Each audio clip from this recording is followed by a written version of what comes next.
top 10 des jeux qui m'ont le plus marqué. En numéro 10, on va retrouver Dofus, jeu de mon enfance, premier MMO. C'est un jeu dont les villes m'ont beaucoup marqué, les jeux de mots, etc. Je me souviens encore de la première panneau bouffe-tout que j'ai farmé. En numéro 9, on va retrouver Guilty Gear Strive. C'est mon entrée dans les jeux de combat et ça m'a donné une mentalité qui m'a suivi autant dans les streams que dans mes carrières compétitives.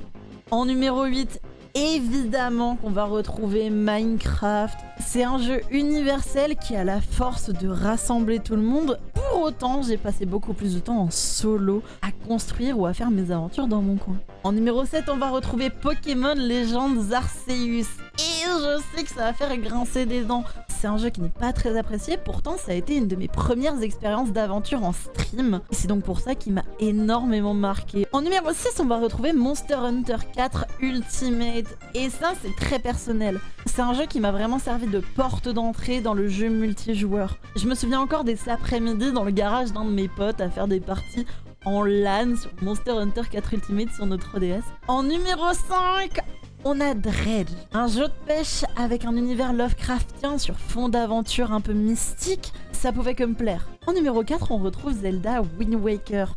Mon premier Zelda, le Zelda de mon amour, le Zelda de mon enfance. Même si bon, entre nous, les récoltes de la Triforce, c'est quand même bien chiant. Ça reste néanmoins un excellent jeu avec une aventure formidable et assez mémorable. En numéro 3, on va retrouver Undertale que je mets au coude à coude avec son petit frère Deltarune, dont je n'ai fait que les 2 premiers chapitres et pourtant j'ai l'impression d'avoir vécu plus d'émotions, voire autant, que sur Undertale.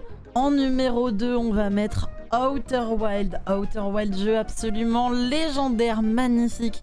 Ne vous spoilez pas le jeu.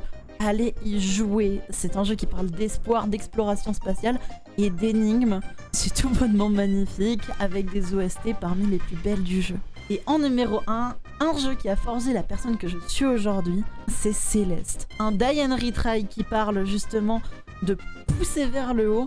Un jeu qui te pousse à ne jamais abandonner et à toujours aller plus haut, plus loin et à accomplir tes rêves. C'est un peu la mentalité que j'ai, que ce soit pour mes streams ou dans la vie en général. Donc je vous conseille de tester tous les jeux de cette liste, ils sont absolument tous incroyables. Dites-moi ce que vous en pensez en commentaire.